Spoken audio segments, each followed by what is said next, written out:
All right, so everyone, Zach McFarlen, is that how to say your last name? Yes. Yeah. So Zach McFarlen, he is the motion design lead for Studio Science. He's an award-winning designer, animator, and editor who is most intrigued by the intersection of design and narrative that, in his opinion, exists most purely as motion design. So he now currently lives in Indianapolis, which I see his profile and on Skype is coming from Columbus, Ohio. Yeah. So now he lives in Indianapolis with his wife and son, where he leads the motion video practice at Studio Science. So it is a design and innovation consultancy specializing in business-focused brand. Zach holds a BA in Classics from Texas Tech University and an MFA in Motion Media Design from Savannah College of Art and Design. So over the last decades, he has produced work of a broad range of clients, including MTV, VH1, Cisco Systems, Adobe, Proctor, Gamble, so Salesforce, Nestlé Purina, and Sherwin-Williams, Merrell, and Hotels.com. Yeah, so very big name and brand.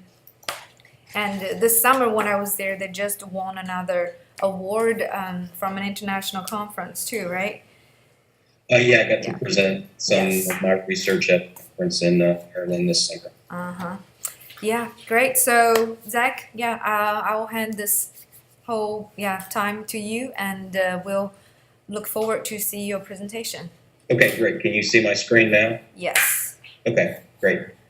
Good morning, everybody. Thank you for taking some time to kind of meet and hear what I have to share with you. Just wanted to share a quick agenda with you in terms of kind of the content that I've prepared to share.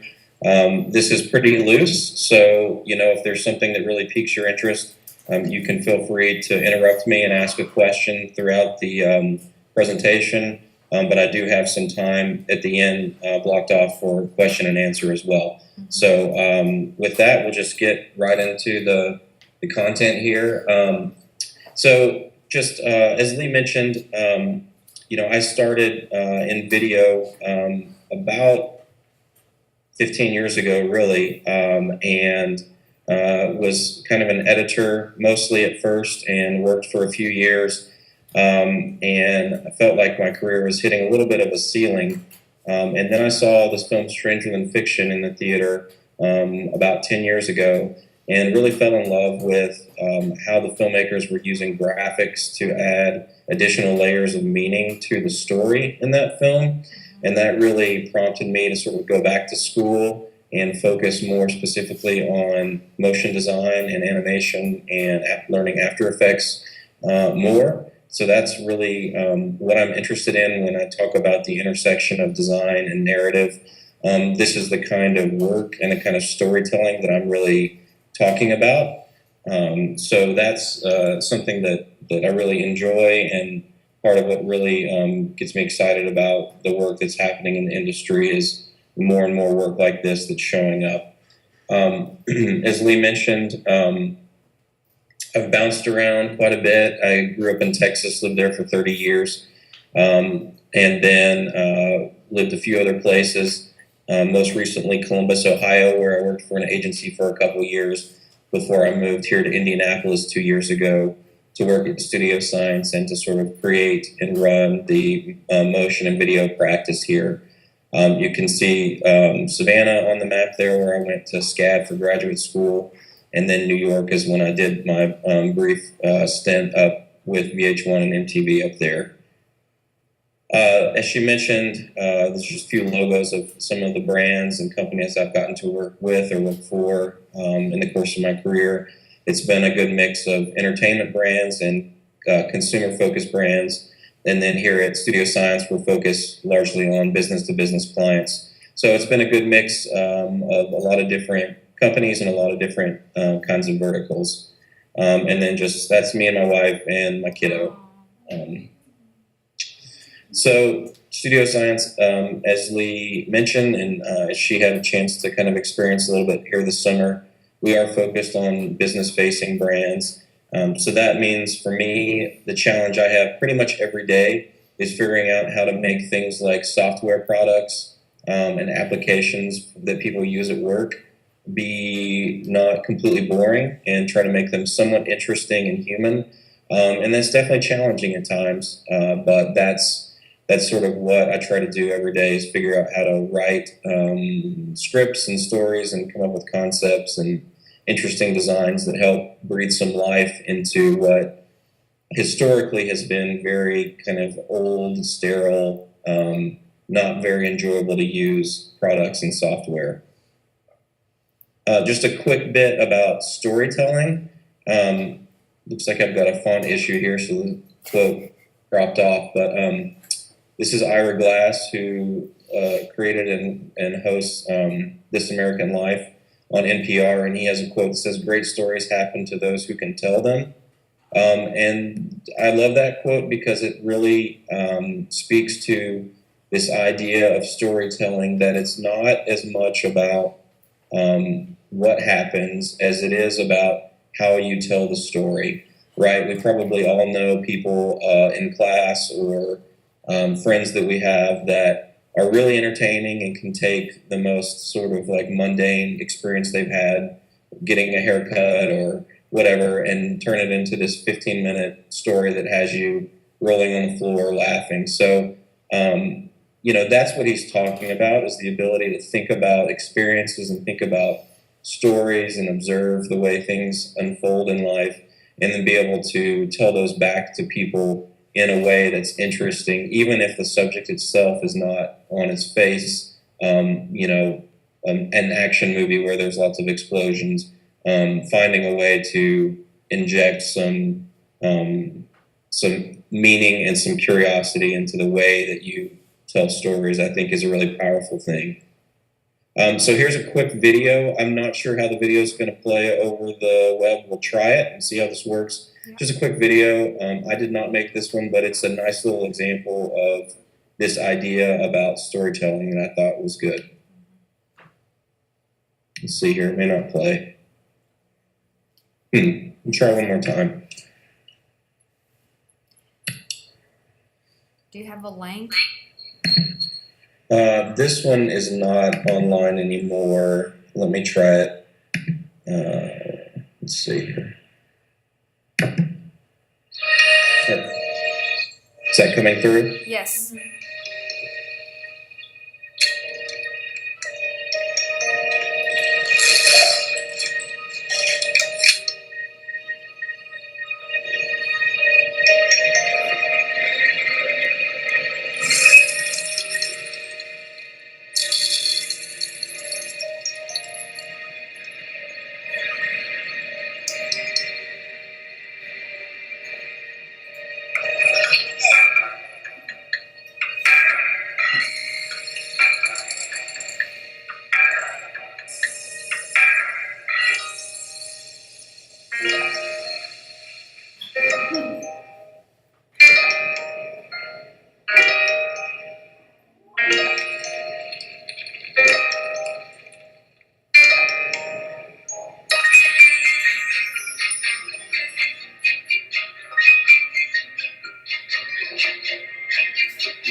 So I like that video. I think it's pretty well done and a neat little example of how everything is or can be a story. In the way they just play with sort of the sequence in which they reveal some of the shots in the middle and kind of set up your expectations and then change those on you a little bit. I think it's just a neat little example of the power of storytelling when applied really to anything that happens in our lives. Mm-hmm.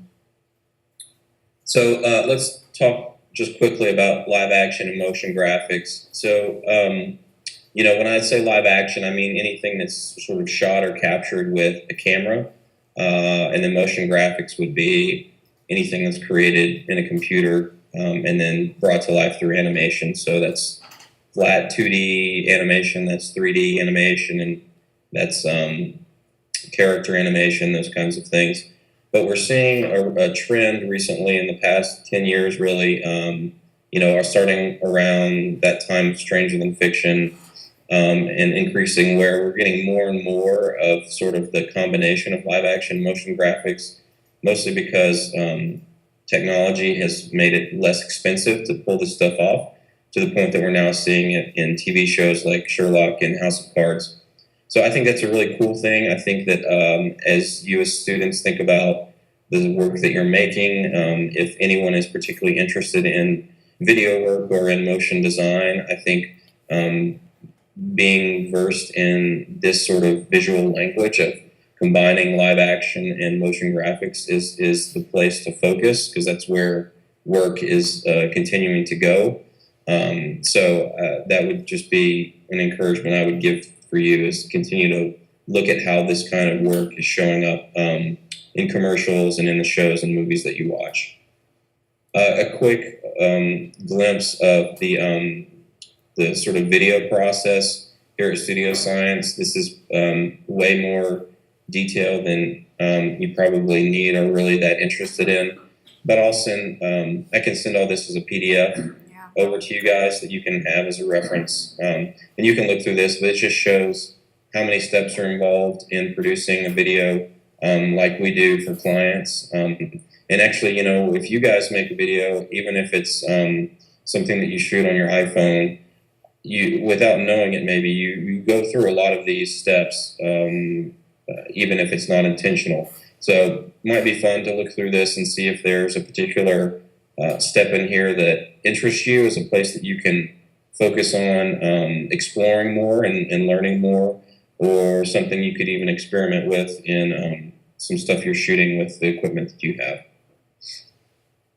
I want to talk real quickly about the difference between storyboards and what I call style frames, which are both referenced in that preceding slide as part of the pre-production process. So when we're pitching a story or video to a client, we will develop a script, and then we'll also show them visuals of what the video will look like, enough to get them to approve along the way. And that's one thing you'll learn, is as you get more and more people involved in these projects, it costs more money. And if you have someone change their mind along the way, which they probably inevitably will, that costs money and time too. And so as a way of sort of protecting yourself as a business, you sort of try to present steps along the way and get them to approve things, so that if there's a problem later, you can sort of revisit the fact that, hey, you've already approved the script and the storyboards. So if you want to change it now, it's going to cost more money. So this would be an example of some storyboards from a video that we did about 1.5 years ago. As you can see, they're pretty crudely drawn. The goal here is to really just show kind of the full length of the video. And for the full video, there would be like 24 of these sketches, not just 6. To kind of show the main shots drawn in a pretty rough, quick style. And then you contrast that with style frames, which start to show how you would render the final piece.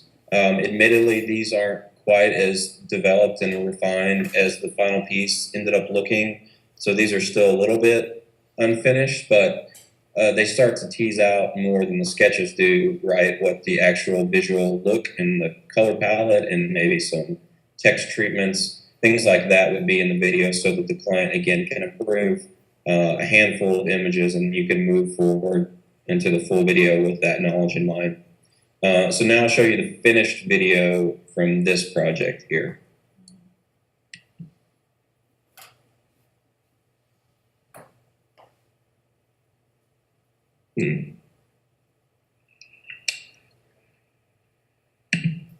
Let me try that again.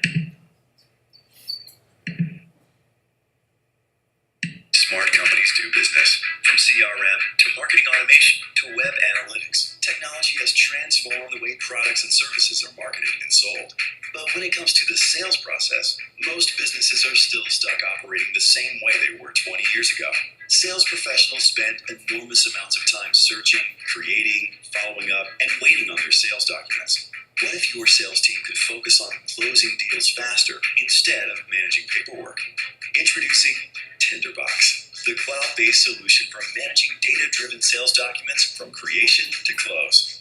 First things first, your Tinderbox rep works with you to identify the needs of your sales team, zeroing in on the unique challenges and opportunities they face. Your account goes live, and your existing assets and analytics, including CRM data, are integrated with Tinderbox's cloud-based content library. Your sales team quickly leverages the approved content they need to create stunning, custom-branded presentations, proposals, and contracts in minutes. Through collaborative workflows and innovative presentation features, your prospects interact with your team and your documents with ease.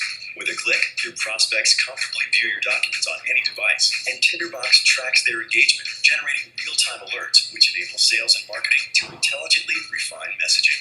When prospects are ready to sign the dotted line, Tinderbox's electronic signature feature keeps it simple and secure. There's no need for mail or fax. Move your sales team away from the messy approaches of the past. Get Tinderbox and embrace a more efficient, intelligent process that spans the entire sales cycle, from prospect to proposal to signature. Ready to get Tinderbox? Contact us for a demo today.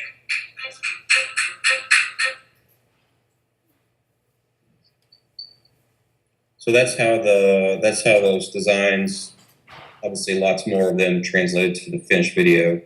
So that's one example of something we've done here. That was about a year and a half ago. So I want to talk quickly about some tools and resources that you are probably already somewhat aware of, and if not, should kind of add to your list of references. And again, I'll share this out as a PDF so you guys can have this to refer to moving forward.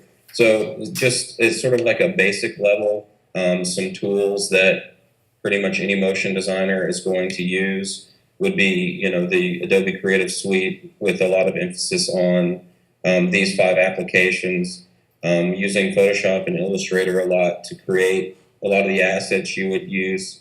Moving into After Effects for animation. You can create a lot of assets in After Effects as well, and there are some motion designers who use After Effects with very little from Photoshop and Illustrator. Then Premiere and Audition are more for production and working with live action and editing. So again, if you're looking to do a piece where you've got a composite of motion graphics and live action footage, you would use those applications as well. I would also encourage you guys, as you continue to learn software, to try to become at least a baseline familiar with some 3D application if you're able to. That is becoming more and more sort of expected for motion designers to have some experience or exposure to 3D application. Cinema 4D, which is the icon here, is probably the most popular one for motion designers, but Maya and 3D Studio Max are also good. They are expensive, but maybe you have an opportunity through school to get discount pricing or something like that. Also some plugins, or some sites with plugins to be aware of. The Trapcode Suite, which is available through redgiant.com. Video Copilot and AE Scripts all have some really good tools that can help you create some really sophisticated looking animations and save you a lot of time in doing it. So I would definitely say look at those if you're not familiar with them already. And then a few other resources in terms of tutorials and inspiration and things like that. These 6 sites are all ones that I would look at if you are especially interested in tutorials. The top 3, Video Copilot, School of Motion, and Grayscale Gorilla, have quite a few free tutorials. Lynda.com and Pluralsight.com, I believe, are both more subscription-based. So you have to have an account with them. And then motionographer.com is sort of the kind of de facto place to go and see kind of the best work that's being done in the industry and get inspiration and see what the trends are and things like that. So that's definitely a place that I visit almost every day just to kind of see what's going on and get some inspiration. So I have a few other examples that I can show, but before I do that, maybe I can pause and see if anyone has any questions or wants to hear about anything else more specifically before I show a few more examples. Do you guys have questions? What are the different places to, like, occupations to go in with this other than just business, like working with businesses? Do you hear that? Sort of. Can you repeat the question? Yeah. What are some other ways to go into motion typography and not be business to business? Sure. Yeah. So I think think about the tools in the medium, as really being just sort of, or think about the software and the medium as being just tools or sort of a vessel, right, which you can use to communicate whatever message you want, right? So there are fine artists who work in video. Bill Viola is somebody. He doesn't do a lot of animation, but he's a video artist. Then I would say actually consumer-facing brands, right? So Nike and any of the brands that you guys love and interact with and have sort of a really a relationship with, they all use video and animation more really than business to business tends to.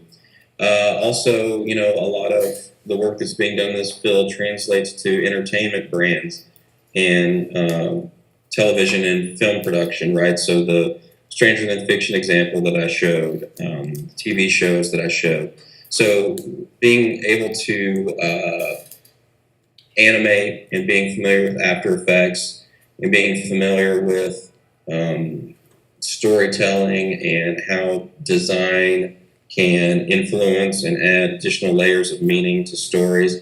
Those are skills, if you're interested in them, that can be applied in a lot of different contexts and, working for a lot of different brands or companies.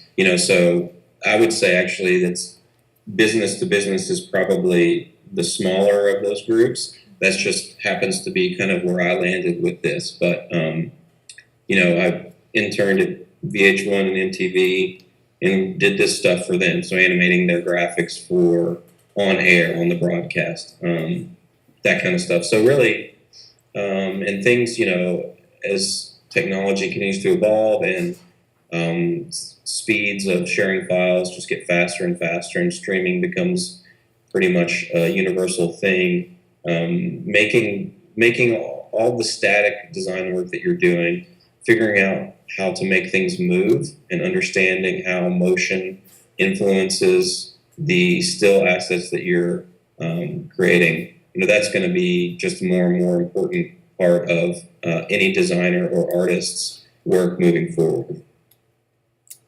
Yeah, I saw a lot of other artists or designer use that too, as personal, like purpose or usage for making stories. Of certain kinds of animation, just to tell like a very interesting story is good enough, not for commercial purposes. Yeah. Right. Yeah. Right. Any other questions? Would you say that it's harder to do a live action and motion graphic video, like to incorporate both aspects into an animated video, or would it just be easier to do a motion graphic when it comes to like our level classes? Sure. I would say doing a video where you're doing compositing or combining both live action and both motion graphics is going to be the most challenging, most difficult. But if you are able to pull that off, that's also what makes your work stand out the most, right? And I'm talking about both as students, but also as a company. So because you really want both the live action production to be strong. In other words, you want to be shooting with good cameras. You want to have good audio capture. You want to have it color corrected. You want to have it edited well and tightly. Then you want the animation work to be top notch as well. So I would say, it's I think your instinct to sort of pick an area to start and focus and try to be good at is a good place to start. I'd say, if you are a person who tends to be more interested in photography and those kinds of things, then, gravitate towards shooting some live action stuff and get into editing. If you are someone who's a bit more of a graphic designer, or likes drawing characters and things like that, then I would focus more on After Effects, to start, and then maybe at some point you can collaborate with a peer and do something that's sort of a combination of the two. So yeah, that's a long way of saying yes, it's probably a little bit more manageable to choose one or the other to start and try to really focus on getting good at that before you combine them. Any more questions? So Zach, this is the first I guess motion video project ever for this Graphic 1 class, and they just had the first tutorial of how to use After Effects. So basically really, really new to the software as well. Sure. So just think about your own experience too. Like even now after 10 or 15 years you've been using this, you say still there are a lot of things in After Effects that you still need to figure it out. Yeah. So I guess in the process, when students learn, how to use the basic like music and type, for example, the combination of some motion, coming out, acting well enough to vis the story as well as the music. Do you have anything like advices for them, or is it normal for for a new coming like a designer who just learned this and to get, probably it's very normal to get frustrated, right, at the software, especially whatever you clicked, you don't know what's going on, but then everything went wrong, right? Sure. Yeah. So do you have any specific advices, on the technical part, just dealing with, say, basic graphic, music, and typography? Yeah. Sure. Yeah. So I think, so After Effects is a really sophisticated program. It can do pretty much anything that you want it to, as long as you can figure out how to manipulate it. So yeah, I would say be patient with yourself. It has a pretty steep learning curve.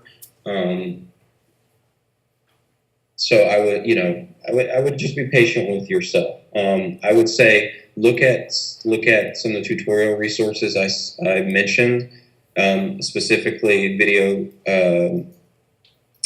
Copilot and School of Motion both have like an intro to After Effects section, which is like the very baseline fundamental introduction, and I think those would both be really great places to start. To Lee's point, I think don't underestimate the power of music and sound and how that can influence what you're doing. So especially if you're someone who is a musician or who has experience with music, being able to sense when certain beats are occurring in the music and have key things like cuts or transitions or animations occur on those beats, in sync with those beats, will give a whole other level of sort of life and make your animations more dynamic if you do that. I would say there are a lot of people that I've worked with and went to school with who were good animators, but their design work was still really weak. And so I would say, as you learn After Effects, don't underestimate still the importance of designing good frames or good assets to begin with. So even if you're struggling to make a lot of progress with After Effects, if you are able to design a handful of really strongly composed, good starting points for your still frames, your still assets, pay attention to your typography work, pay attention to your kerning and your leading and how all those things work together, and the color palette you choose. That all has an impact on the finished piece as well. So even if your animation work is really basic or minimal, if the design work in there is strong, that can help quite a bit. Another thing I would say in terms of animation, and again, it's hard to give much in terms of specific tips in a short session like this. That's why I think the tutorials are the best resource to explore. But I would say keep in mind this idea of the camera never completely sitting still. So once your video starts and once things start moving, I always try to keep things moving to some degree. So I'll have sort of what I call these primary animations, this primary level of motion, which is sort of the main transitions and things that happen. And then I'll have a secondary level of motion that continues throughout the piece where things will sort of scale up, a few percent over 10 seconds or move left to right at a really slow rate. So it feels like there's kind of this camera that's sort of drifting along. And I can let me show you this piece while I'm talking. I'll try to mute it. So it's muted. So you can see right here, I have the text animate in, which is what I mean by like a primary animation. But then things in the background continue. Do you have your screen shared? We don't see anything though, for a long time. Let me try it again.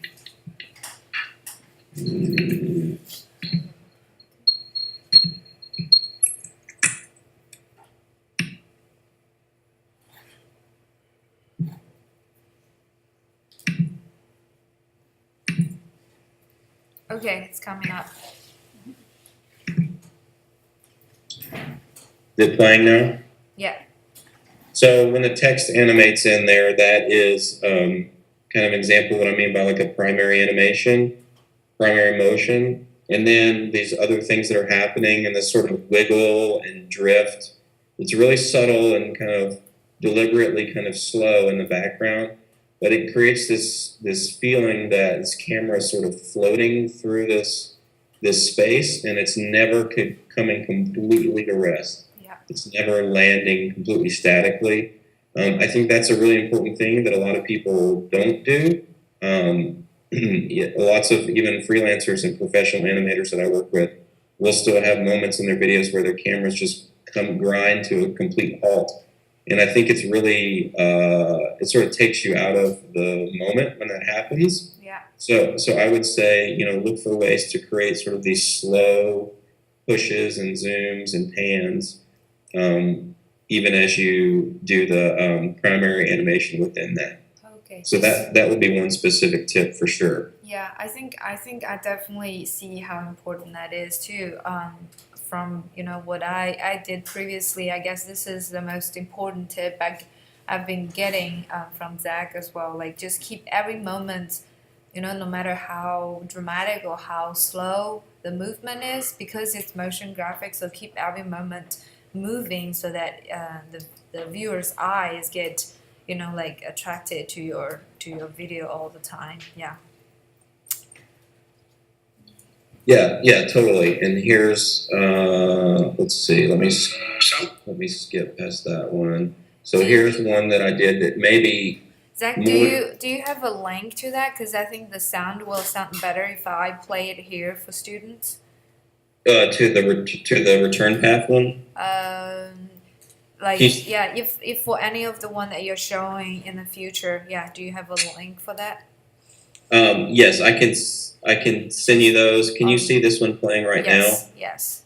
Okay, so I thought I would show this one, and I'll just talk over it without sound. But this is maybe more similar to something the students would be doing. So this was an assignment for grad school. We had to select a a sound clip from a film and then animate to that. And so I chose a selection from the movie Good Will Hunting. And so this is one where, like I mentioned, I really focused on the design work being like really strong design compositions with type, and the animation is fairly basic. It's just like 5 years old, and now when I watch it, it actually makes me cringe a little bit. But I really focused on designing all of these as like really strong still frame compositions first. And so that's an example of what I meant about how important design still is in the context of animation. So you still use, I saw like you still use texture, lines or shapes and a lot of things to make your composition look as good as possible, huh? Right, lots of pattern, in this case I'm doing like kind of like a paper texture underneath, and then some film grain on top and some vignetting around the edges to make it feel kind of like an old government film that's kind of worn and aged. That was kind of the concept on this one. And keeping the palette really kind of restricted and intentional, and the type, really paying a lot of attention to all the kerning and letting on the type and that. I want to be sensitive to time. We want to pause for a second and see if anyone has any other questions. Sure.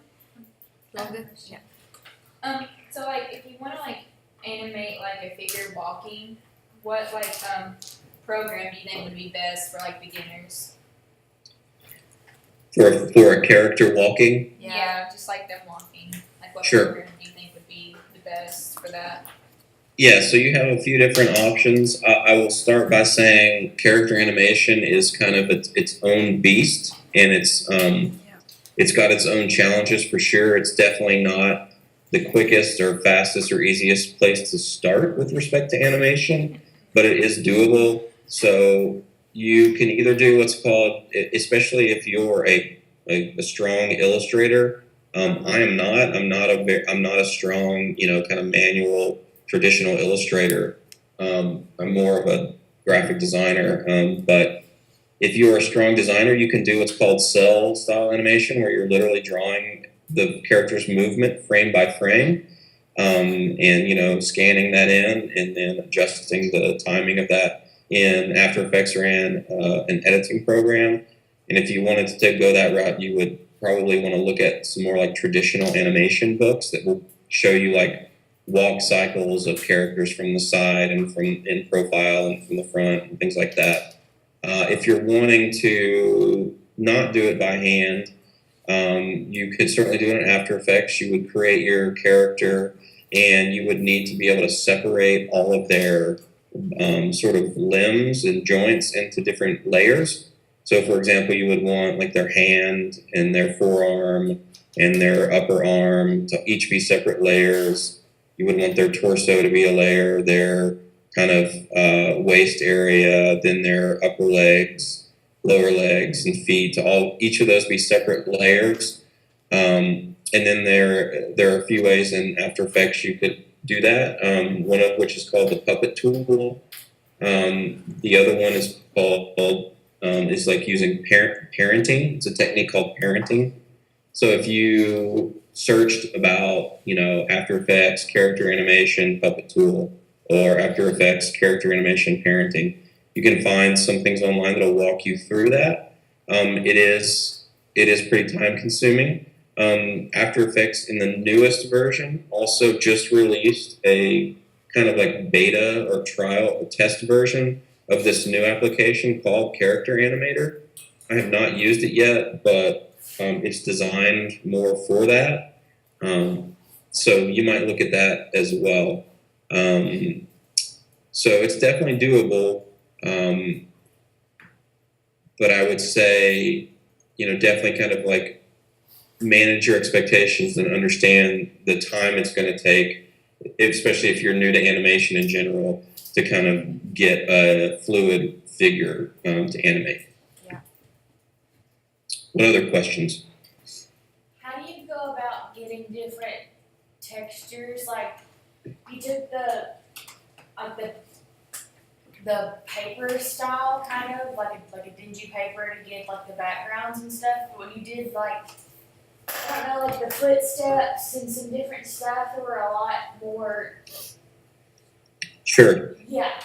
So like, So- did you draw those out and scan them? Like, where did those come from? Sure. So it's different things, right? So I'll shoot my own texture photos, especially honestly now with the way smartphones are, and as high resolution as your phones are able to capture in, you could just make yourself a goal. I'm going to shoot 5 textures every day, or 1 texture every day, or something, and just shoot your own textures. I mean, that's the way for it to be the most unique. There's also lots of free textures available online. You just want to be sure that you're not out and out stealing something. But if it's free for use or for educational use, you can do that. You can buy stock. And then you would just bring them into After Effects just like you would a Photoshop layer. So I will say, in terms of learning curve for After Effects, if you are familiar with Photoshop at all, that's going to help you, because After Effects is basically Photoshop with a timeline. And so, putting a paper layer on the bottom of your layers, and then putting, in this case, like the red solid on top, and then applying a blending mode like overlay or color burn or something like that, will allow the color to be present, but then allow what's under it to sort of bleed through and give it a little bit more organic and kind of aged look. So that would be kind of the best way to work with texture, would be to just layer a lot of stuff together and use blending modes to kind of get the look that you want to achieve. Great, yeah. Any more questions? For your previous video, the one that was like the example for the camera constantly moving, how did you achieve the fluid motion for that? So, that's an example of what's called easing, EASING. So something that you'll learn about pretty quickly if you watch some tutorials about After Effects is called easing. And when you set a keyframe in After Effects, meaning when you lock a value in for a property of an item, whether it's the position or the scale or the transparency or rotation, when you click to say, hey, at this point in time, I want the position of this letter to be here, and then 2 seconds later, I want to move it 200 pixels to the right. Those are called keyframes. So those are the key moments in time where you're defining where you want things to be, and then the computer will fill in between. It's called interpolating, where it sort of fills in for you. So by default in After Effects, it uses what's called linear motion, which just means, if you think about like algebra or math, when you have a linear equation, y equals x plus 5, that's just a straight line, right? So whatever the angle is, or whatever, it's a straight line. It's a constant speed. There's no acceleration or deceleration. It's just sort of a straight line. And there are very few things in the real world that actually move like that, right? In other words, if you are a person or a ball or a car or whatever that's sort of sitting still, and then you go to move, there's a period of acceleration where you sort of speed up, right? And then you reach sort of this sort of the speed, and then if you're coming to a rest, you would slow down and decelerate. So that's what easing is all about. It's about recreating this illusion of acceleration and deceleration that would happen in the real world. And that's what gives all the animation its fluidity, is getting that to look right. And so again, it's something that you could easily spend a full day just talking about easing and the different techniques and different options and things like that. But that would be one I would definitely look at, is find some resources and tutorials on those sites I mentioned, specifically about easing, and that will make a tremendous difference in the sort of the smoothness of the animation you make. Yeah, it is exactly what we just talked about. The graph editor is that when you click the graph editor, you can see a curve, right, of how the how the animation is moving. It was straight line, but after you click on the ease or in, then it becomes a curved line, right? Then that's how you can control the curved line to make it move, accelerating or decelerating. Yeah. And Zach, for the camera moving, is that after you build all the animation, you actually group all of them into one composition, and let that one composition let the camera control that one composition, so that you can achieve that kind of hovering around kind of feeling. That's right. Yeah, so pre-composing is kind of like putting layers into folders in Photoshop. So in After Effects you can have, so for example, this example that's on my screen, can you see that still? Yeah. Right, so like these objects in the center here, the main text and the 3 blue sub-bullets, those are sort of one composition. Everything that's happening in the background is sort of its own separate composition. And then also there's multiple compositions in this master timeline, and then the camera, and then they all have a white background behind them, and the camera sort of moves between them. And that's what gives this illusion of moving through space. Mm-hmm. It actually is moving through compositions. Yeah. So it is an application, not just manipulating composition. What do you mean? Or do you actually have to change the perspective, like using perspective to look like it's going through it, or there's a camera application? Yeah, there is one camera tool in After Effects where you can let the camera move through the composition. Yes. Okay, that's awesome. Yeah, that part we have not talked about yet. The camera. Yeah. I would like to discover that. Yeah. Any more questions? Anyone? How big are the teams, and how long do you have to work on a project normally? Can you say it louder? How big are the teams, and how long do you normally have to work on a project? Okay. Do you hear that? Yeah. The teams.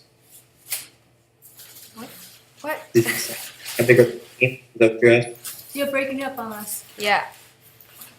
Yeah, the teams are, right now it's me and one other person is on the video team here.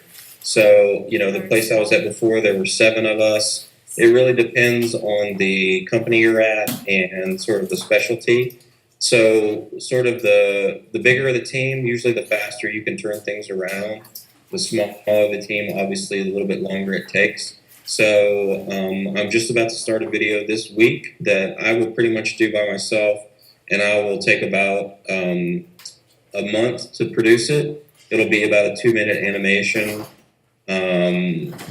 Sometimes we have to do those in a couple of weeks, but I would say, somewhere like 3 to 4 weeks for a really long animation. And 2 minutes, by the way, is really long in this respect. So that's one piece of advice I would give you is whatever you think is the length, you probably need to make it shorter, because it's once it gets past like 30 seconds, unless it's really good, a lot of people will tune out. That's right. So I think our requirement is 30 seconds. I thought Yeah. it was 30 seconds minimum. Yes. 30 seconds minimum. Yeah, that's our requirement for this last one. And we have around a month too to produce it. Yeah. Great. Can I ask my- Yeah. What advice can you give us for interning for big companies like you did, like for VH1 and MTV? What advice could you give us for just kind of getting introduced to those types of connections and stuff like that? Sure. So I would say think about, so you want to have a really strong portfolio and website at this point. I mean, in 2015 and almost 2016, and the tools that are out there between like Squarespace and WordPress and Cargo Collective, like it's pretty easy to have a good looking website these days, so you should definitely have one and have your work on there, but also be pretty rigorous and judicious about what work you choose to show. Only show what you think is really strong. And then I would say just like send out as many resumes as you can bring yourself to do. When I was looking for internships, I think I sent out like 100 to like 100 places. And I only heard back from maybe 15 of those. But one of them was VH1, one of them was CNN, one of them was, so it's different places. So, I would say just like, especially when you're looking for internships in your first job, be prepared to like do a lot of searching and a lot of trying that you never hear back on. The goal is to cast a really, really wide net so that hopefully you get a handful of responses. Because really all you need is for one to take hold, but especially if you're trying to shoot pretty high, to think you can send out to 5 places and get 5 responses is probably pretty unrealistic. So that would be my main thing, is like present your work really professionally. Think about even all your communications, right? So emails that you send, the formatting of your resume, all those things, make that as polished and buttoned up as you can. And then, just apply to as many places as you can, knowing that you probably will maybe only hear back from a handful of them. I have to jump into a meeting here in a couple minutes. Yeah. So I wanted to be sure and give my contact info here. You all are welcome to email me if you want and ask more questions.